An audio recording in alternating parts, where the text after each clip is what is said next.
شرعنا لطريق الخير يوجهنا الله تعالى أنزله ورسول الله. حلال اور حرام کے موضوع میں اتنی وسعت ہے کہ زندگی کے تمام شعبے اس کے دائرۂ اطلاق میں آ چکے ہیں، مگر سر دست ہم حلال و حرام کے حوالے سے اپنے اس گفتگو کو صرف کھانے پینے پہننے اور لگانے کی اشیاء تک محدود کریں گے۔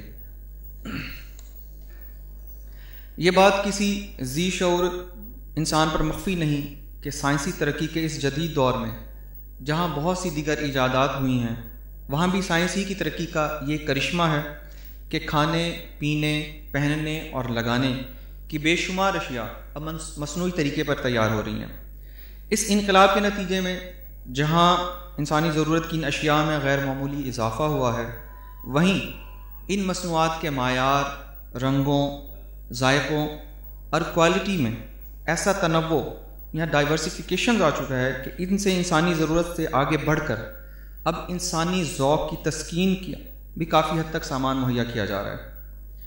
لیکن اس صورتحال کا ایک انتہائی نقصان دہ پہلو یہ بھی سامنے آ رہا ہے کہ بہت ہی کثرت کے ساتھ حرام اجزاء ترکیبی جو ہے ان کی ملاوٹ کی جا رہی ہے، اور یہ ملاوٹ ایسے طریقے سے ہوتی ہے کہ تیار مصنوع میں حرام اجزاء کا پتہ چلانا ایک عام صارف کے لیے ممکن ہی نہیں ہے۔ یہ صورتحال ظاہر ہے کہ تمام مسلمانوں کے لیے حد درجہ پریشانی اور فکر مندی کا باعث بھی ہے، کیونکہ اسلام ہمیں حلال اختیار کرنے اور حرام سے بچنے کا جو سختی سے حکم دیتا ہے، اس کے بارے میں قرآن حدیث سے آپ کو اندازہ ہو ہی گیا ہوگا۔ میں اب آپ حضرات کے سامنے نیکسٹ پلیز تقریباً بنیادی طور پر ہم 5 موضوعات پر بات کریں گے، ان کی تفصیلات کے ساتھ ساتھ ہم آگے چلتے جائیں گے انشاءاللہ۔ Next please. اس پریزنٹیشن کے 2 حصے ہیں۔ پہلا حصہ جو ہے وہ ہے قابل اعتراض اجزاء ترکیبی یا کریٹیکل انگریڈینٹس، اور دوسرا حصہ اس کا ذبیحہ سے متعلق ہے جس میں کریٹیکل اسپیکٹس آف سلاٹرنگ ہے۔ پہلے حصے کے اندر ہم تقریباً 4 چیزوں کے اوپر بات کریں گے۔ Next please. سب سے پہلے جانوروں سے ماخوذ اجزاء ترکیبی یا اینیمل ڈیریویٹیوز جو ہیں ان پر ہم بات کریں گے۔ اس میں تقریباً ہم نے 13 چیزوں کو آپ حضرات کے علم میں لانے کے لیے ان کو بنیاد بنایا ہے۔ سب سے پہلے ہم بات کرتے ہیں جیلیٹن کی۔ ہماری زندگی میں خاص طور پہ جو بہت سی چیزیں استعمال ہو رہی ہیں اس میں جیلیٹن کا مقدار بہت زیادہ حد تک جو ہے ہم لوگ استعمال کرتے ہیں۔ بنیادی طور پر جیلیٹن جو ہے یہ ایک پروٹین ہے اور بہت سے مقاصد میں اس کو استعمال کیا جاتا ہے۔ اس کا بنیادی مقصد مختلف انگریڈینٹس کو گاڑھا یا لیسدار بنانا ہے۔ یہ ایک جیلی کی طرح کام کرتا ہے۔ اس کا جو سورس ہے وہ خنزیر، گائے، مچھلی اور اب کچھ سبزیوں وغیرہ سے بھی اس کو حاصل کیا جا رہا ہے۔ لیکن آپ کو یہ سن کر یقیناً حیرت ہوگی کہ اس وقت دنیا میں جتنی پروڈکشن ہو رہی ہے وہ 40% اس میں سے خنزیر جو ہے اس کی چربی، اس کے جو مختلف اجزاء ہیں اسے حاصل کیا جا رہا ہے، اور دنیا میں جیلیٹن کی کل پیداوار تقریباً 78% امریکہ اور یورپ یہ پروڈیوس کر رہے ہیں۔ اب آپ خود اندازہ لگا سکتے ہیں کہ جو یہ لوگ پروڈیوس کر رہے ہیں اس کے حلال کی حیثیت سے اس کی کیا ہوگی۔ اس کا جو استعمال ہے وہ عام طور پہ ٹافیوں میں، آئس کریم میں، دہی، پنیر، پڈنگ اور کھانے کے ساتھ دی جانے والی مختلف جو اشیاء، میٹھی اشیاء استعمال ہوتی ہیں، اس میں کیپسول کے خول جو ہیں وہ بعض سیرپس وغیرہ بھی اس کو استعمال کیا جاتا ہے، اور فوٹوگرافی کے کچھ چیزوں کے اندر استعمال کرتے ہیں۔ Next please. یہاں آپ اس کی مختلف حالتیں دیکھیں گے۔ یہ صفوف کی حالت میں جو ہے، یہ شروع میں جو رائٹ اپر پہ جو ہے آپ دیکھ رہے ہیں، یہ 2 اس کی حالتیں ہیں، 2 مختلف رنگوں میں۔ یہ صفوف کی حالت میں پایا جاتا ہے۔ اسی کے نیچے ہی یہ لیکوڈ کی فارم میں ہے، ان کے مائع حالت کے اندر یہ بھی جیلیٹن ہے، اور لیفٹ اپر پر آپ دیکھ رہے ہیں کہ یہ جو جیلی وغیرہ، یہ مختلف ٹافیاں وغیرہ جو بچے ہمارے استعمال کرتے ہیں اس کے اندر اس کو استعمال کیا جاتا ہے، اور اس کے نیچے کیپسولز کے خول جو ہیں یہ بھی آپ دیکھ سکتے ہیں، یہ بھی جیلیٹن سے ہی بنتے ہیں۔ اس سے اگلی چیز جو ہے وہ رینٹ ہے۔ رینٹ بیسیکلی یہ شیرخوار بچوں کے معدے سے حاصل کیا جاتا ہے۔ اللہ تعالیٰ نے یہ جو نوزائیدہ بچے یا شیرخوار بچے ہیں ان کے اندر یہ صلاحیت رکھی ہے کہ جب وہ دودھ پیتے ہیں تو تقریباً 1-1.5 گھنٹے کے بعد وہ دودھ ان کے معدے کے اندر جم جاتا ہے۔ یہ جمع ہوا دودھ جو اس کی جسم کے لیے بہت فائدہ مند ہوتا ہے، اسی کو ہی اس کے میدے سے نکالا جاتا ہے یا اس کو ذبح کر دیا جاتا ہے اور پھر اس کا میدا نکال لیا جاتا ہے اور اس میدے میں سے پھر رینٹ کو نکال کے مختلف چیزوں میں استعمال کرتے ہیں. عام طور پہ دودھ کو جما کر دہی اور پاؤڈر بنانے کے بھی کام آتا ہے. اس سے پنیر بھی بنایا جاتا ہے, مختلف پوڈنگز وغیرہ بھی اس کو استعمال کرتے ہیں, اور مختلف ادویات کے اندر بھی یہ استعمال ہو رہا ہے. Next please. اس کے بعد ہم ایک انزائم کی بات کرتے ہیں جس کو پیپسین کہتے ہیں. یہ معدے میں پایا جاتا ہے. یہ ایسی پروٹین ہے جو کہ ہاضمے کے طور پر کام کرتی ہے. اس کا سورس جو ہے وہ بہت ہی خطرناک ہے. جو زیادہ تر یہ جو حاصل کیا جا رہا ہے یہ خنزیر کے معدے کی جھلی کو حاصل کر کے پھر اس کو خشک کیا جاتا ہے اور پھر اس کو اس میں استعمال کیا جاتا ہے. یہ بھی مختلف مشروبات, سافٹ ڈرنکس اور خاص طور پر ہاضمے کی دواؤں میں اس کو استعمال کرتے ہیں. Next please. اس کے بعد ایڈرینالین ہے. یہ بھی ایک ایسا سورس ہے جو کہ گائے, بکری یا خنزیر سے لیا جاتا ہے اور اس کا استعمال بھی مختلف دواؤں کے اندر یہ شامل ہے. Next please. اس میں اب ایرکڈونک ایسڈ ہے. یہ جانوروں اور انسان کے جگر, دماغ, غدود اور چربی وغیرہ میں پایا جاتا ہے. اس کا حصول زیادہ تر جانوروں سے ہوتا ہے اور یہ مختلف قسم کی کریم اور لوشن وغیرہ میں اس کو استعمال کیا جاتا ہے. Next please. پگ ہیئرز یا خنزیر کے بال. پاکستان میں بھی اس پر کچھ ایشوز سامنے آتے رہے. الحمدللہ اللہ تعالیٰ ان لوگوں کو جزائے خیر دے جنہوں نے اس پر سٹینڈ لیا اور پھر اس چیز کو وہاں سے ختم کرنے کی کوشش کی گئی. یہ عام طور پہ دانتوں کے برش, شیونگ برشز, جوتوں کے لیے جو پالش برشز ہوتے ہیں ان میں, اور باتھ روم وغیرہ میں جو برشز استعمال ہوتے ہیں ان کے اندر اس کو استعمال کیا جاتا ہے. عام طور پہ جو حضرات کوٹ استعمال کرتے ہیں ان کے لیے خاص طور پہ میں عرض کروں گا کہ وہ اپنے کوٹ کے لیے جو اگر برشز وغیرہ کو امپورٹ کرواتے ہیں یا امپورٹڈ برشز وغیرہ خریدتے ہیں تو اس کا ضرور خیال رکھ لیا کریں کہ کہیں وہ پگز کے ہیئر سے نہ بنا ہو. Next please. ایک بہت ہی عجیب سی چیز کیرامائن ہے. یہ ایک کیڑا ہے, آپ اس کی شکل دیکھ رہے ہیں کہ شروع میں جو اس کی پہلی شکل ہے وہ آپ نے دیکھا, یہ مادہ کوچینل ہے. اس کو خشک کیا جاتا ہے, خشک کرنے کے بعد پھر اس کو کچل دیا جاتا ہے اور پھر اس سے یہ جو نیچے آپ دیکھیں یہ رنگ یہ استعمال ہوتا ہے. یہ مختلف کاسمیٹکس میں, شیمپوز میں اور بعض کھانے پینے کی اشیاء میں اس کو استعمال کرتے ہیں.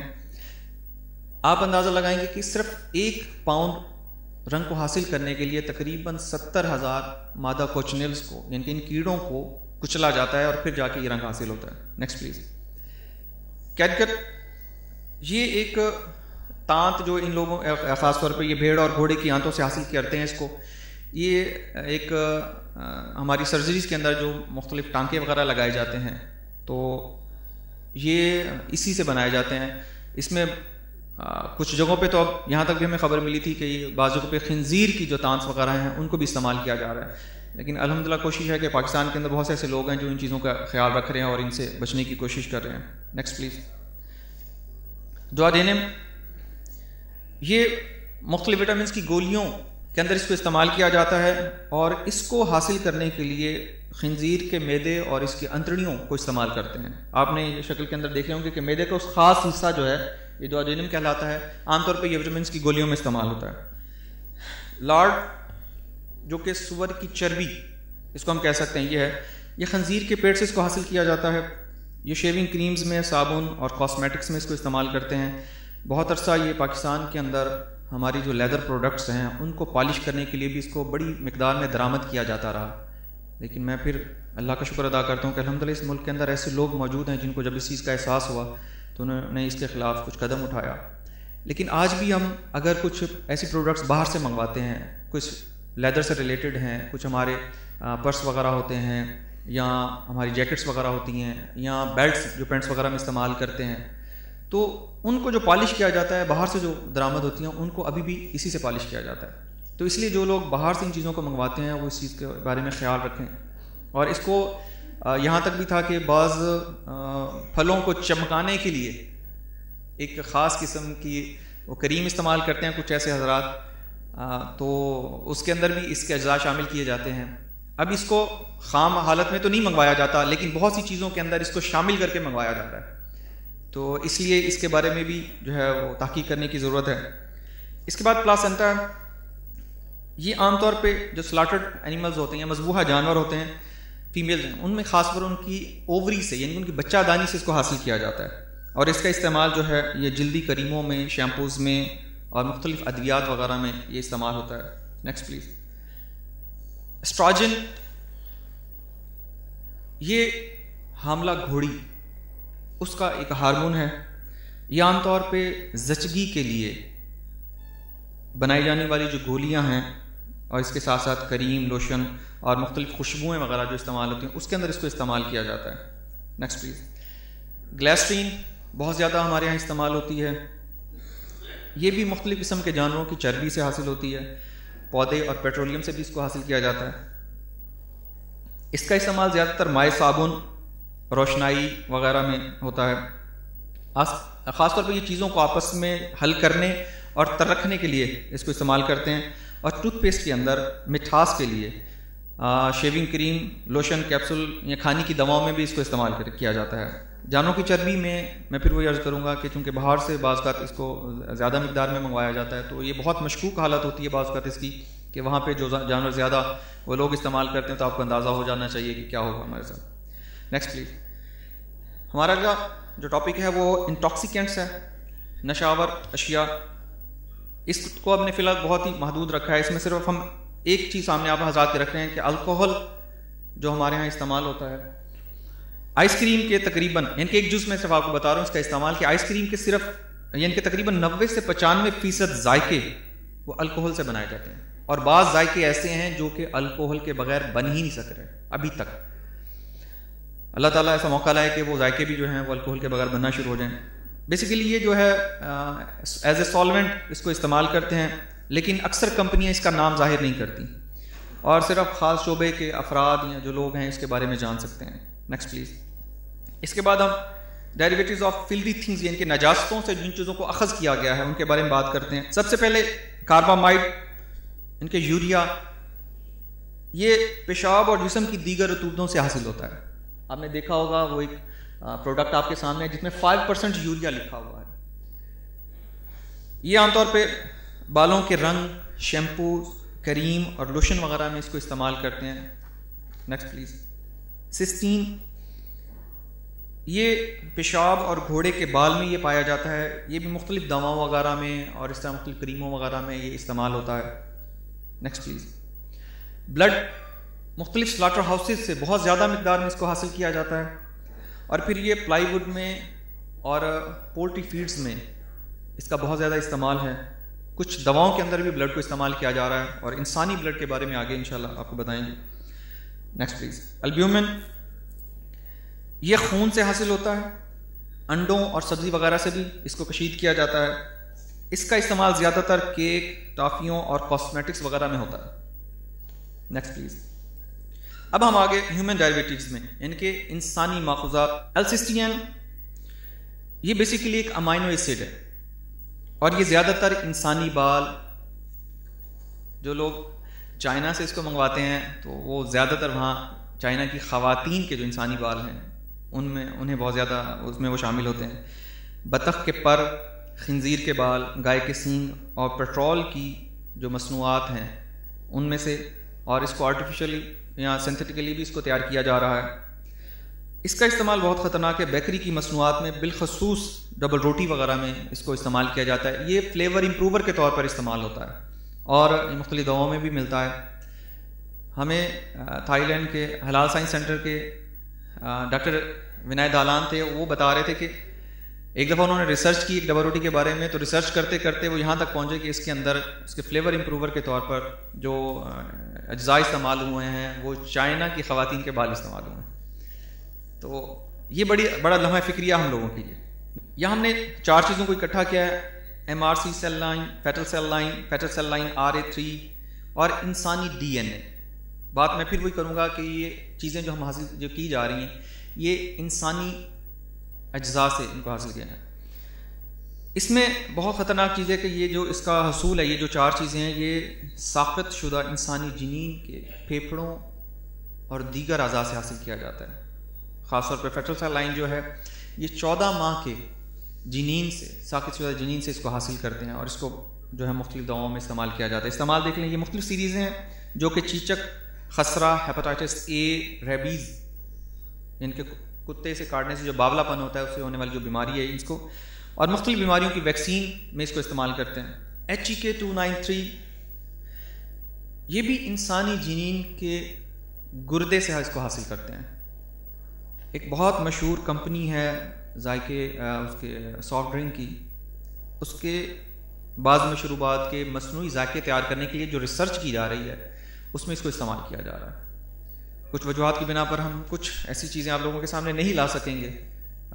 ہم چاہ رہے ہیں کہ جب تک ان کے بارے میں یہ جو ہمارے پاس جو چیزیں آپ کے سامنے پیش کی جا رہی ہیں، میں اس کو ایک دہرانا پسند کروں گا کہ وہ چیزیں ہیں جو کہ باقاعدہ تحقیق شدہ ہیں، جن کے بارے میں ایسے ادارے جنہوں نے ہمیں یہ چیزیں مہیا کی ہیں انہوں نے مکمل ریسرچ کے بعد ان چیزوں کو دیا، اور ہم بڑی ذمہ داری کے ساتھ حضرات کے ساتھ یہ باتیں آپ کے سامنے رکھ رہے ہیں. لیکن بات یہ ہے کہ یہ لمحہ فکریہ ہے، ہمارے سوچنے کے لیے ہے. اس پر ابھی ہم کوئی ایسا حکم نہیں لگا رہے، ابھی آپ کے سامنے ایک حقیقت رکھ رہے ہیں کہ یہ معاملات ہو رہے ہیں. ان کے احکامات، ان کے بارے میں جو مزید معلومات ہیں وہ فنی ماہرین اور شرعیہ ماہرین مل کر اس کے بارے میں بتائیں. چوتھی قسم جو ہے وہ مضر صحت اجزائے ترکیبی، ان کے انجریس انگریڈینٹس کے بارے میں ہے. Next please. اس میں ہم نے 8 چیزوں کو رکھا ہے آپ حضرات کے علم میں لانے کے لیے. سب سے پہلے BHA اور BHT. یہ بیسیکلی جو BHA یہ اینٹی آکسیڈنٹ ہے جو مختلف کاسمیٹکس میں، مختلف میڈیسنز میں، جہاز کے ایندھن میں، ربر میں، بجلی کے ٹرانسفارمر کے تیل میں اور مختلف پیٹرولیم کی مصنوعات کے اندر اس کو استعمال کیا جاتا ہے. اور جو BHA یہ بھی ایک تقسیم مخالف اور پرزرویٹو ہے. انسانی غذا میں خاص طور پہ جو غذائیں پیکنگ کی جاتی ہیں ٹین ڈبوں کے اندر، اس میں ان کی اس غذائیت کو یا ان کی تازگی کو بہت زیادہ عرصے تک برقرار رکھنے کے لیے بھی اس کو استعمال کیا جاتا ہے. اور ڈبے کے جو میٹل کا جو ہے یا کوئی دھات کے ڈبے جو بنائے جاتے ہیں ان کے زنگ وغیرہ اس کو نہ لگ جائیں، خوراک میں شامل نہ ہونے، تو اس لیے ان کو بھی خاص طور پہ اس کے ساتھ اس کو بچانے کے لیے بھی اس کو استعمال کرتے ہیں. یہ وہ چیزیں ہیں جن کا استعمال، مسلسل استعمال جو ہے مختلف بیماریوں کا باعث بنتا ہے. خاص طور پہ دونوں گردوں اور جگر کو بہت نقصان پہنچاتا ہے. اور خاص طور پہ جو BHA یہ تو کینسر کا باعث بھی بن جاتا ہے اگر زیادہ عرصے تک اس کو استعمال کیا جاتا رہے. ان دونوں سے الرجی، دانتوں کی تکلیف اور صحت کی کمزوری جو ہے یہ بھی ہونے کا اندیشہ ہوتا ہے. Next please. اس میں آپ حضرات دیکھ سکتے ہیں کہ BHT جو مختلف جگہوں میں استعمال ہو رہا ہے ان طریقوں کے ساتھ، اور BHA جو مختلف میڈیسنز وغیرہ میں یا مختلف وٹامنز وغیرہ میں بھی استعمال ہو رہا ہے، ان کے بارے میں کچھ معلومات. Next please. سوڈیم نائٹریٹ یہ خاص جو ہے کیمیکل ہے جو کہ کھاد میں اور غذا میں اس کو استعمال کرتے ہیں. اس کو بھی اگر بہت زیادہ استعمال کیا جاتا ہے یہ کینسر، جلد پر سرخ دانوں کے ساتھ خارش، آنکھوں میں سرخی، سر کا چکرانا، سر درد، خونی پیشی وغیرہ کا باعث بنتا ہے. ایسے بہت سے علاقے ہمارے انٹیریئرز میں جو ہیں موجود ہیں جہاں پہ کھاد کا بے دریغ استعمال کیا جا رہا ہے اور بہت زیادہ پیداوار حاصل کرنے کے لیے اس کو جو ہے اس کو استعمال کرتے ہیں. اور اس کے نقصانات جو ہیں ہم ان پر توجہ نہیں دے رہے. ان کے نقصان ایسے ہیں جو کہ بہت آہستہ آہستہ وہ نمودار ہو رہے ہیں. شاید ہی کوئی ایسا گھر ہو جس میں کوئی ایسا مریض نہ ہو. ایک بہت بڑا لمحہ فکریہ ہم لوگوں کے لیے. Next please. نیکسٹ. یہ بھی سوڈیم نائٹریٹ ہے لیکن E250 اس کو کہا جاتا ہے. یہ بھی پرزرویٹو کے طور پر استعمال ہوتا ہے. گوشت اور مچھلی کے خاص طور پہ اس کو استعمال کرتے ہیں. اس کا نقصان بھی یہی ہے، الرجی ہے، جلدی امراض پیدا ہو جاتے ہیں، منہ، زبان اور گلے کی سوجن اور سانس کی تنگی کا باعث بنتا ہے. نیز اس سے ہونٹ یا ناخن وغیرہ بھی نیلے پڑتے ہیں. قے، چکراہٹ وغیرہ بھی اس میں اثرات میں شامل ہے. Next please. اور لیسٹرا بیسیکلی تو یہ ایک تیل ہے جو چربی کے متبادل کے طور پر غذاؤں میں استعمال ہوتا ہے. اس کا جو نقصان ہے وہ یعنی کہ اس کو زیادہ استعمال کرنے سے یا مسلسل استعمال کرنے سے جو اس کا نقصان ہے اس میں پیچش، مروڑ، اسہال وغیرہ یہ شامل ہیں. نیز جسم کو جو مفید چربی چاہیے ہمارے جسم کو اس سے یہ محروم کر دیتا ہے یہ جسم کو. اور اس کی وجہ سے انسانی جلد پر، کیونکہ جلد کے نیچے جو چربی کی تہ ہے وہ بہت سی چیزوں سے اللہ تعالیٰ نے حفاظت کے لیے بھی بنائی ہے، اس کے ختم ہونے سے براہ راست بہت سے مسائل ہمارے پیدا ہو جاتے ہیں. Next please. پروپل گیلیٹ یہ ایک مصنوعی سفوف ہے. عام طور پہ یہ غذا میں خشک دودھ، ٹافیوں، مثالوں اور چنگم وغیرہ میں اس کو استعمال کرتے ہیں. میڈیسن اور کاسمیٹکس میں بھی یہ استعمال کیا جاتا ہے. مختلف کاسمیٹکس میں لپسٹک ہیں، لوشن ہے، صابن وغیرہ، ٹوتھ پیسٹ میں اس کو استعمال کرتے ہیں. اس کا بھی زیادہ استعمال یا مسلسل استعمال معدہ کے امراض، جلدی امراض، گردوں اور جگر کے امراض کا باعث بن سکتا ہے. اس کے بعد مونوسوڈیم گلوٹامیٹ یہ ایک بہت ہی اہم چیز ہے. مختلف ناموں کے ساتھ ابھی تک تقریباً اس کے 25 نام جو ہیں وہ سامنے آ چکے ہیں. یہ ذائقے کو بڑھانے کے لیے اس کو استعمال کرتے ہیں اکثر جگہوں پہ اس کو آرٹیفیشل لکھ دیا جاتا ہے یا مصنوعی لکھ دیا جاتا ہے اور اصلی نام ظاہر نہیں کیا جاتا. اس کے بہت زیادہ نقصانات ہیں، خاص طور پہ دمہ، کینسر، سینے کی تکلیف، دماغ کو نقصان پہنچانا، اسہال، حافظے کی کمزوری، متلی، دل کے امراض وغیرہ کا یہ باعث بن سکتا ہے.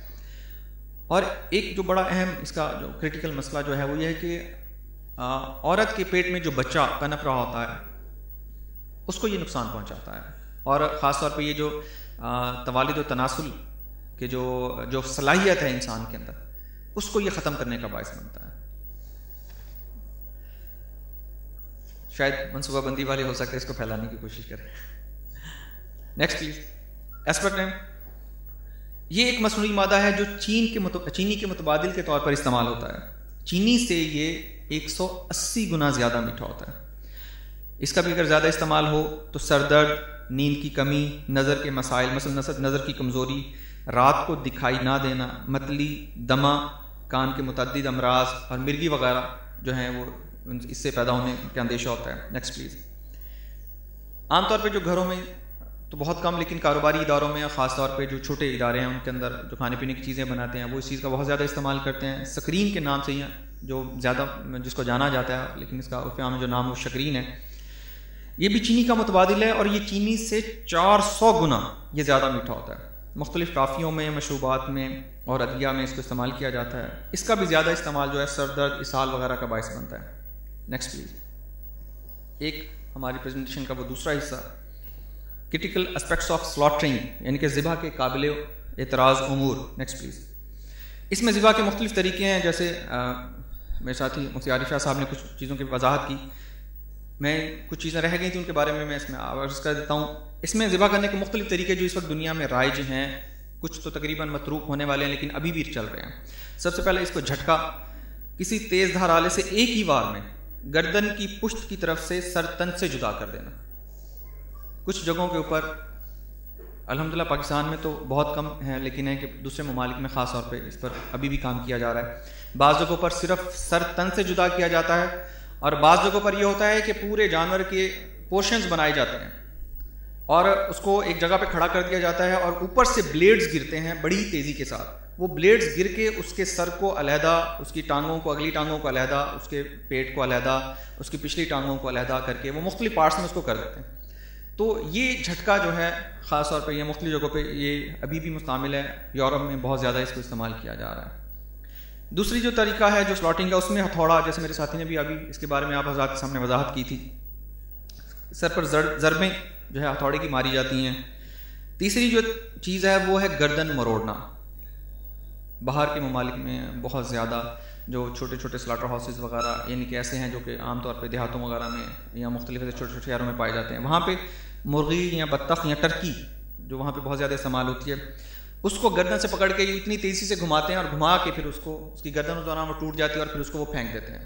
مر جاتی ہے وہ اسی حالت میں اور بعد میں اس کو جو ہے چھیل چھول کے اور اس کو جو ہے وہ استعمال کیا جاتا ہے. Next please. سر پٹخنا، یہ چھوٹے جانور یا جانوروں کے چھوٹے بچے، ان کو جب استعمال کیا جاتا ہے مختلف چیزوں کے لیے تو ان کو مارنے کے لیے اس کی پچھلی ٹانگوں کو دونوں ہاتھوں سے پکڑتے ہیں اور زور سے اس کو پٹخا جاتا ہے. اس کے سر کو فرش کے اوپر اتنے زور سے پٹکتے ہیں کہ اس کے سر کی ہڈیاں ٹوٹ جاتی ہیں. جانور جو بھی ہو، حلال ہو یا حرام ہو، پاک ہو یا نجس ہو، لیکن اتنا ظلم جو ہے یہ بہت ہی ان کے دکھ دینے والا ہے. لیکن ابھی بھی بعض ادارے جو ہیں اس کو استعمال کر رہے ہیں، تو یہ بھی ایک طریقہ ہے. اس کے بعد میکینیکل سلاٹرنگ یعنی کہ مشینی ذبیحہ ہے. یہ خودکار مشینی آلات کے ذریعے جانوروں کا ذبیحہ ہے. اس کی ڈیٹیل تھوڑی سی آگے ہیں. دا کیپٹیو بولٹ پسٹل یعنی کہ ایک پستول نما آلہ ہے جو کہ جانوروں کے ماتھے پر رکھا جاتا ہے، رکھ کے دبایا جاتا ہے اور اس سے ایک سلاخ نکلتی ہے جو کہ دماغ کو پھاڑ دیتی ہے. جانوروں کو بہت شدید دماغی چوٹ لگتی ہے. پہلے یہ سلاخ نکلتی تھی. ایک نیا آج کل جدید طریقہ جو اپنایا گیا اس میں ایک ایسی گن ہے جہاں سے ہوا کا پریشر جو ہوتا ہے نا وہ اتنا تیز ہوتا ہے کہ وہ بالکل اس کو پھاڑ دیتا ہے. اب سلاخ نہیں ہے لیکن وہ جو ہے اس کو زیادہ تر جو جانوروں میں استعمال کیا جاتا ہے تو اس کی بنیادی وجہ یہ ہے کہ جانور کی کھال کو حاصل کرنے کے لیے، کیونکہ اگر وہ اس کو ذبح کیا جائے تو پھر اس کی گردن کٹتی ہے تو کھال کا اتنا حصہ ضائع ہو جاتا ہے. تو اس صرف حصے کو بچانے کے لیے یہ اس طریقے سے بھی جانوروں کو ختم بھی کر دیتے ہیں اور ذبح کرنے کے لیے بھی بعض وقت اس کو استعمال کیا جاتا ہے. لیکن ابھی بھی کچھ جگہوں کے اوپر جو اس کو استعمال کر رہے ہیں تو وہ یہ وجہ ہے کہ یہ چوٹ لگانے کے بعد ایک لمبی سی بعض کا ربڑ کی ایک نالی ہوتی ہے جو اس کے دماغ میں گھسیڑنا شروع کر دیتے ہیں اور اس وقت تک اس کو گھسیڑ کے آگے پیچھے کھینچتے رہتے ہیں جب تک جانور کی موت واقع نہیں ہو جاتی. تو یہ بھی ایک جو ہے وہ طریقہ ہے جو کہ ابھی استعمال ہو رہا ہے. لیکن کچھ سلاٹر ہاؤسز میں یہ ہوتا ہے کہ وہاں پہ اسٹننگ کرنے کے بعد اس کو گلے پر چھری پھیری جاتی ہے. چوٹ واقعی اتنی شدید ہوتی ہے کہ اگر جلدی چھری نہ پھیری جائے تو جانور مر بھی سکتا ہے. Next please. اس کے نقصانات اور آپ دیکھ رہے ہوں گے ایک چھوٹا سا ہم نے ایک چھوٹی سی تصویر اس کے بارے میں جو ہے آپ کو بظاہر بتا رہی ہوگی کہ کیا طریقہ ہوتا ہے. یہ بہت ہی ناقص طریقہ ہے. جانور مفلوج ہو جاتا ہے, اس سے خون کا بہاؤ رک جاتا ہے. یہ جو ذبح کرنے سے جانور کے جسم سے خون نکل جاتا ہے تو اپنے ساتھ بہت سی بیماریاں جو جانور کے اندر ہوتی ہیں اس کو بہا کے لے جاتا ہے. اسلام نے جو اس کو سلاٹنگ پر جو زیادہ زور دیا اس کی وجہ بھی یہی ہے کہ جب اس کے جانور کے جسم سے وہ خون نکل جاتا ہے تو اس جانور کو اگر کوئی بیماری ہے تو وہ بھی اس میں سے ختم ہو جاتی ہے. لیکن اس طریقے سے خون کا بہاؤ جو ہے وہ رک جاتا ہے اور خون اس کے جسم کے اندر ہی مختلف حصوں میں جم جاتا ہے جو کہ بہت ہی زیادہ مضر صحت ہوتا ہے. Next please. ایک دوسرا جو طریقہ ہے وہ کاربن ڈائی آکسائڈ کہ ایک چیمبر بنایا ہوا ہوتا ہے, اس میں گیس بھری ہوئی ہوتی ہے, وہاں جانور کو زبردستی داخل کر دیا جاتا ہے. زیادہ تر تو خنزیر وغیرہ کو جو ہے وہ ذبح کرنے یا اس کو مارنے کے لیے, بیہوش کرنے کے لیے, اس کی اسٹننگ کے لیے استعمال کرتے ہیں. لیکن کچھ جگہوں پر یہ بکری وغیرہ, یہ مینڈھے وغیرہ جو ہیں ان کو بھی ان پر بھی اس چیز کو طریقے کو استعمال کیا جا رہا ہے. Next please. سلاٹرنگ میں سے جو اسٹننگ کی بات ہو رہی ہے اس میں ایک طریقہ جو ہے وہ ایک قلیل برقی کرنٹ, ان کے بجلی کا جو شاک, الیکٹرک شاک ہے, اس کا ایک طریقہ ہے. اس میں مختلف طریقے ہیں. جو ایک چھوٹا سا ہے اس میں ایک کینچی نما ایک چمٹا ہوتا ہے جو کہ جانور کی پیشانی پر رکھ دیا جاتا ہے. یہ 75 وولٹیج جو اس کے اندر کرنٹ کا جو بہاؤ ہوتا ہے وہ ہوتا ہے اور اس کا دورانیہ تقریباً 7 منٹ ہوتا ہے. اس کے بعد جانور جو ہے وہ بیہوش ہو جاتا ہے, اس کا گلا کاٹا جاتا ہے. یہ بھی ایک ظالمانہ طریقہ ہے. جانور کو بہت شدید تکلیف ہوتی ہے کیونکہ اس سے وہ بیہوش بعض اوقات نہیں ہو پاتا اور پھر وہ اسی عمل سے گزرتا ہے. Next please. یہ بھی ایک الیکٹرک شاک کا طریقہ ہے لیکن اس کے اندر جو کرنٹ کا بہاؤ ہے وہ 300 سے 400 وولٹ رکھا جاتا ہے. عام طور پہ یہ بھیڑوں کو جو ہے بیہوش کرنے کے لیے اس کو استعمال کرتے ہیں. یہ بہت ہی شدید قسم کا جھٹکا لگتا ہے. اس سے جھٹکے سے بعض اوقات ہڈیاں تک ٹوٹ جاتی ہیں اور جانور اس کا صدمہ برداشت نہیں کر پاتا. بعض اوقات سلاٹنگ سے پہلے وہ مر بھی جاتا ہے. Next please. ایک بڑا کریٹیکل ایشو جو مرغیوں کو جو اسٹننگ کرنے کا جو معاملہ ہے اس میں یہ ہے کہ ان کو ایک خاص طریقہ کار کے تحت جو ہے ایک چین کے اندر ان کو لٹکا دیا جاتا ہے. وہ مرغیاں الٹی لٹکی ہوئی ہوتی ہیں اور وہ چین چلتی چلتی ایک پانی کے ٹب میں آتی ہے. اس پانی کے ٹب کے اندر کرنٹ چھوڑا ہوا ہوتا ہے. وہ مرغیاں اس میں سے گزرتی ہیں, ان کا سر تک چونچ اور سر اس میں ڈوب جاتی ہے. تو اس کی وجہ سے وہ جو ہلکا سا ان کو شاک لگتا ہے تو وہ اس سے مرغیاں بیہوش ہو جاتی ہیں. اکثر جو جگہوں پر استعمال کیا جا رہا ہے باہر وہ یہ طریقہ استعمال کیا جا رہا ہے. اس میں یہ ہوتا ہے کہ کبھی کبھی کرنٹ کا بہاؤ اچانک تیز ہو جاتا ہے جس کی وجہ سے مرغیاں جو ہے وہ اس میں مر جاتی ہیں لیکن پتہ نہیں چلتا کہ کون سی مر گئی کون کیا ہوا. اس سے مرغی فوراً بیہوش ہو جاتی ہے اور پھر اس کے بعد اس کو ذبح کے مراحل سے گزارا جاتا ہے. اس کے نیکسٹ پلیز. اس کا بھی یہ بھی ظالمانہ طریقہ ہے اور بعض اوقات موت بھی واقع ہو جاتی ہے. پولٹری کی جو یہ جو مرغی ہے چکن جو عام طور پہ ہمارے یہاں پولٹری فارمز میں جو تیار کی جاتی ہے اس کو ہارٹ اٹیک بہت جلدی ہو جاتا ہے. اس کے قریب اگر کوئی دھماکہ ہو جائے چھوٹا سا تو اس کا دل پھٹ جاتا ہے. تو اس طریقے سے جب اس کو گزارا جاتا ہے یا الٹا لٹکا کے اور اس طریقے کے بعد وہ ان کے لیے بعض اوقات بہت ہی زیادہ مشکل ہو جاتی ہے اور بعض اوقات وہ ہلکا سا بجلی کا جھٹکا یا یہ چیزیں برداشت نہیں کر پاتی. انہی چیزوں کو مد نظر رکھتے ہوئے الحمدللہ حکومت پاکستان کے اندر اسٹننگ پر پابندی لگائی گئی ہے. مبارکباد کے مستحق ہیں وہ لوگ, خاص طور پہ وہ حکومتی ادارے جنہوں نے اس معاملے کے اوپر ایسا قدم اٹھایا. Next please. شرعی نقطہ نگاہ سے جو میکینیکل سلاٹرنگ ہے اس کے بارے میں چند مسائل ہیں. بعض کا جانور اسٹننگ سے پہلے ہی مر جاتا ہے اس لیے ذبح کا فائدہ ہی نہیں ہوتا, لیکن لوگ جو ہیں وہ اس نقصان کو بچانے کے لیے اس کو پھر اسی طریقے سے گزار دیتے ہیں, جی بس ذبح ہو گیا. اور بعض اوقات ذبح کرتے وقت رگیں کٹتی نہیں یا سرے سے نہیں کٹتی ہیں. خاص طور جہاں پہ میکینیکل سلاٹرنگ ہوتی ہے تو وہاں پہ ایک بڑی تیز گراری سی ہوتی ہے جہاں سے مرغیاں وہ چین کے ساتھ آتی ہوئی اور اس کی گردن وہ کٹتی ہوئی اور وہ چلتی ہوئی نکل جاتی ہیں. لیکن اس میں ایسا ہوتا ہے کہ بعض اوقات مرغی جو ہے وہ اسٹننگ سے بیہوش نہیں ہو پاتی, وہ پھڑپھڑاتی وہاں سے نکل جاتی ہے تو وہ زندہ ہی آگے چلی جاتی ہے. اور کبھی ایسا ہوتا ہے کہ مرغی جو ہے وہ اس کی ہائٹ اس طرح نہیں ہوتی تو کبھی اس کا سر کٹ جاتا ہے, کبھی اس کا سینہ کٹ جاتا ہے. تو پراپرلی طریقے سے وہ اس کے نہ کٹنے کی وجہ سے جو ہے اس کا جو مسئلہ ہے وہ بہت ہی خطرناک ہو جاتا ہے آگے. اس سے اگلی چیز جو ہے وہ تسمیہ ہے. سلاٹنگ میں یا تو میکینیکل سلاٹنگ میں یا تو تسمیہ سرے سے پڑھا ہی نہیں جاتا, یا پھر مشین چلاتے وقت یا پہلے جانور یا پہلے پرندے کو گزارتے ہوئے پڑھتے ہیں, باقی مادہ نہیں پڑھتے. اور بعض جگہوں پہ ٹیپ ریکارڈر چلا دیا جاتا ہے جس میں بسم اللہ الرحمن الرحیم بسم اللہ الرحمن الرحیم بسم اللہ الرحمن الرحیم چل رہا ہوتا ہے، اور وہ سمجھتے ہیں جی ہر مرغی جو ہے نا وہ گزر رہی ہے تو اس میں سے اس کے لیے تسمیہ کافی ہے. اور اگر کسی مسلمان کو اس پر مقرر بھی کیا جائے تو وہ اسپیڈ اتنی تیز ہوتی ہے کہ اللہ نے چاہا تو کبھی انشاءاللہ نیکسٹ آپ کو ہمارا جو انشاءاللہ یہ سیمینار کی سیریز ہے، اگلی سیمینار کی سیریز میں ہم کوشش کریں گے جو صرف سلاٹرنگ پر اور خاص طور پر میکینیکل سلاٹرنگ پر، تو ہم آپ کو وہ ایک چھوٹی سی ویڈیو بھی اس میں آپ دکھائیں گے جس میں آپ کو اندازہ ہو جائے گا کہ وہ مرغیاں جو ہے اتنی تیزی سے گزر رہی ہوتی ہیں کہ تیز سے تیز پڑھنے والا بھی جو شخص ہے اس کے اوپر وہ تسمیہ نہیں پڑھ سکتا. Next please. خاص طور پہ پولٹری میں یہ ایک اگر عجیب مرحلہ آتا ہے جس میں ڈی فیدرنگ جس کو کہا جاتا ہے. اس میں بعض اوقات پرندے کی جان مکمل طور پر نہیں نکلنے پاتی اور چین اتنی تیز ہوتی ہے کہ وہ اس کو اگلے مرحلے میں یعنی کہ ڈی فیدرنگ میں اس کو لے آتی ہے. اس میں مرغیوں کو ذبح کرنے کے بعد گرم پانی کے ٹینک سے ڈبویا جاتا ہے تاکہ اس کے پر جھاڑنے میں آسانی ہو. کچھ مرغیاں جان نکلنے سے پہلے ہی ٹینک میں پہنچ جاتی ہیں اور پھر ان کی موت جو ہے وہ اس کے ڈوبنے کی وجہ سے وہ ہو جاتی ہے. اور بعض کا ایسا بھی ہوتا ہے کہ اس کو مرغیوں کو گزارتے ہوئے وہ بجلی چلی جاتی ہے اور گرم پانی کے اندر وہ مرغیاں جو ڈوبی ہوئی ہوتی ہیں وہ ڈوبنے کی وجہ سے ان کے گوشت کے اندر جو ان کی غلاظت ہے جو ان کے پیٹ میں ہوتی ہے وہ ان میں سرایت کر جاتی ہے جو کہ بہت ہی نقصان دہ ہوتی ہے. Next please. یہ جو صورتحال آپ سب نے دیکھی اس کے دیکھنے کے بعد چند سوالات جو ہیں وہ ذہن میں آتے ہیں جو میں چاہتا ہوں کہ آپ حضرات کے ساتھ شیئر کروں. سب سے پہلے کہ کھانے پینے پہننے اور لگانے کی جو روزمرہ استعمال میں آنے والی تمام اشیاء کے جو اجزائے ترکیبی ہیں یا انگریڈینٹس وغیرہ ہیں ان کی سائنٹیفک اور شریعت یہ ریسرچ کون کرے گا؟ اجزاء کے حلال یا حرام ہونے کا فیصلہ کون کرے گا؟ انقلاب ماہیت یا چینج آف سٹیٹ جو ہے اس کے اصول، اس کی جو حدود ہیں اور اس کی تطبیق امپلیمنٹیشن یہ کس کی ذمہ داری ہوگی؟ شرعی معاملات میں خاص طور پہ ضرورت ہے، حاجت ہے، عموم بلوا ہے، یہ خاص ٹرمز ہیں جو شریعہ میں استعمال کی جاتی ہیں کہ ایسے لوگ جو بہت زیادہ کسی چیز کے اندر وہ انوالو ہو چکے ہوں اور ان کے اصول اور عصر حاضر میں ان کی صحیح تطبیق یہ کس کا کام ہے؟ سلاٹرنگ سے متعلق شرعی احکامات کی وضاحت یہ کس کی ذمہ داری ہے؟ حلال مصنوعات تیار کرنے کا دعویٰ کرنے والے اداروں کی نگرانی کون کرے گا؟ اس میدان کے لیے افرادی وسائل تیار کرنا کس کی ذمہ داری ہے؟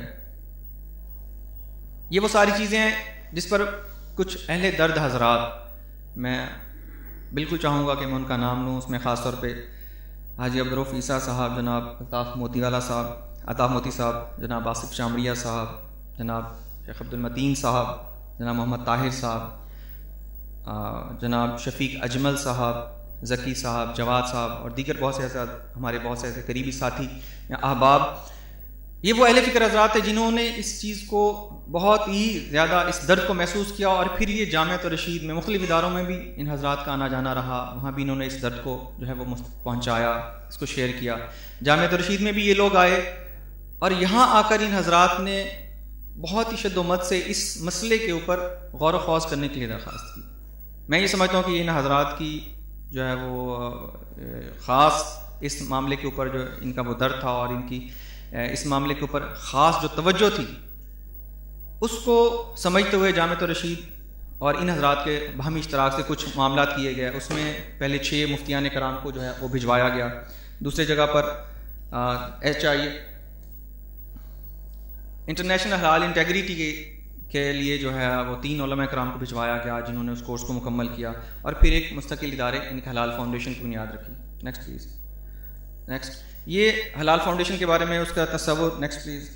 اس کے مشن اسٹیٹمنٹ اور اس کے اغراض و مقاصد کے بارے میں جناب الطاف موتی والا صاحب جو ہے یہ بڑی وضاحت سے یہ آپ کو حضرات کے سامنے بتا چکے ہیں. آخر میں بحیثیت مسلمان ہم سے ہمارا دین، ہمارے رسول اللہ صلی اللہ علیہ وسلم اور ہمارا رب ذوالجلال کیا چاہتے ہیں؟ آپ حضرات مختلف طبقات سے اس وقت موجود ہیں یہاں پہ. Next please. میں آپ حضرات کے آنے کا شکریہ بھی ادا کرتا ہوں اور آپ حضرات سے ایک درخواست بھی کرتا ہوں کہ یہ کچھ ذمہ داریاں جو آپ حضرات پر بھی بنتی ہیں. سب سے پہلے جو ذمہ داری ہے وہ کنزیومرز پر ہے کہ کھانے پینے پہننے اور لگانے کی ہر چیز کے بارے میں اطمینان کر لیں کہ اس میں کوئی حرام چیز تو شامل نہیں. اشیاء کے حلال یا حرام ہونے کا فیصلہ خود سے نہ کریں بلکہ اس سلسلے میں مستند مفتیان کرام سے رجوع کریں. افواہوں پر کان نہ دھریں بلکہ حقائق معلوم کرنے کی کوشش کریں. مینوفیکچررز اور تاجروں کو اس بات کا احساس دلائیں کہ ہم حلال پر کوئی سمجھوتا نہیں کریں گے کیونکہ یہ ہمارے دین کا مسئلہ ہے. اور صرف کسی پروڈکٹ کے اوپر حلال لکھا دیکھ کر اطمینان نہ کریں، بلکہ یہ بھی معلوم کریں کہ وہ حلال لکھنے والی کمپنی کون سی ہے، یا وہ کمپنی کو جس کی وہ پروڈکٹ ہے اس کو سرٹیفائی کس نے کیا ہے۔ Next please. اس کے ساتھ ساتھ مینوفیکچررز کی جو رسپانسبلٹیز ہیں وہ بھی میں عرض کرتا ہوں، جو حضرات یہاں پہ ہیں جو اس شعبے سے متعلق ہیں، وہ اپنے کاروبار پر اللہ کے احکامات کو ترجیح دیتے ہوئے حرام اشیاء بنانا اور بیچنا چھوڑ دیں۔ اگر کوئی ایسی چیز ان کے علم میں ہے، ان حضرات کے لیے جو ان کے علم میں ہے اور وہ اس کو سمجھتے ہیں، تو یہ ان کے اوپر اب ایک حق ہے کہ وہ اس سے بچنے کی کوشش کریں، اور مختلف اجزاء ترکیبی کے جو سورسز ہیں ان سے متعلق مستند علماء کرام کو معلومات مہیا کریں تاکہ وہ صحیح رہنمائی کر سکیں، اور حلال کا فیصلہ خود سے نہ کریں۔ پھر میں یہ عرض کروں گا کیونکہ یہ منصب علماء کرام کا ہے اور وہی اس کے صحیح فیصلہ کرنے کا حق رکھتے ہیں۔ اس کی بالکل ایک سادہ سی مثال ہے کہ اگر آپ کو کسی بیماری کی علامات بھی معلوم ہوں، آپ کو دوائیں بھی معلوم ہوں، کسی بیماری میں کون سی دوائیں استعمال کی جاتی ہیں، لیکن پھر بھی آپ خود سے علاج کرنا شروع نہیں کرتے، آپ کسی مستند ڈاکٹر سے رجوع کرتے ہیں اور اس کے نسخے پر کسی بحث کے بغیر اور بغیر کسی حجت بازی کے آپ عمل شروع کر دیتے ہیں۔ تو یہی جو رویہ کی یہ جو قسم ہے، اس کو شرعی امور میں بھی ہمیں دیکھنا چاہیے۔ Next please. الحمدللہ جو حضرات خوراک سے متعلق ماہرین ہیں، غذائی ماہرین، فوڈ سائنٹسٹ ہیں یا فوڈ ٹیکنالوجسٹ حضرات ہیں، ان سے بھی میری درخواست ہے کہ علماء کرام کو مختلف اجزاء ترکیبی کے ماخذ مکمل تحقیق کے بعد بتائیں، نیز انہیں شرعی حکم معلوم کرنے کے لیے مطلوب سائنسی معلومات سے بھی آگاہ کریں۔ حلال یا حرام کا فیصلہ پھر وہ عرض کروں گا کہ خود نہ کریں، بلکہ یہ علماء کا کام ہے، اور حرام اجزاء کے حلال متبادل بھی یہ آپ حضرات ہی مہیا کریں گے۔ حلال آگہی کے سلسلے میں علماء کرام کی معاونت یہ فرمائیں۔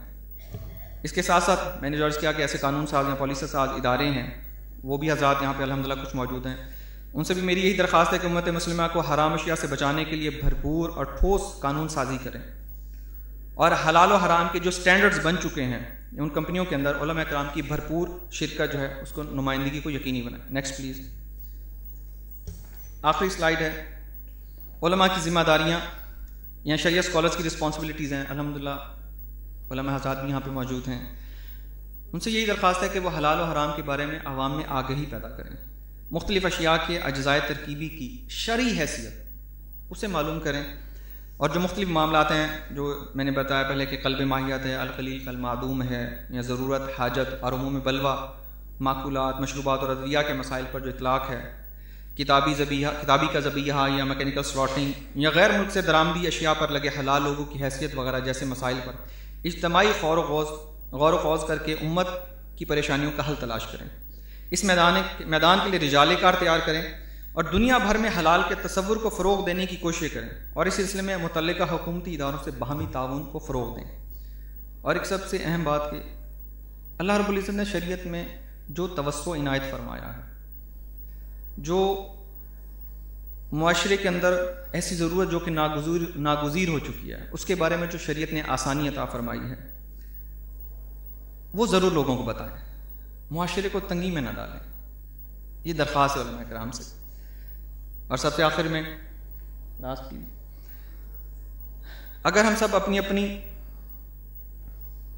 حیثیت میں اپنی اپنی ذمہ داری پورے اخلاص کے ساتھ ادا کریں تو امید ہے کہ مصنوعی اور مشکوک مصنوعات کی بہتات کے اس دور میں بھی ہم انشاءاللہ اپنے رحیم و کریم پروردگار کی بے پایاں رحمتوں اور برکتوں کے سزاوار ٹھہریں گے، حرام کے فتنے میں پڑنے سے بچ نکلنے میں کامیاب ہو جائیں گے، اور اس کے نتیجے میں ہمیں اللہ تعالیٰ کی رضائے کاملہ حاصل ہوگی انشاءاللہ۔ بہت بہت شکریہ آپ حضرات کا، جزاکم اللہ خیر۔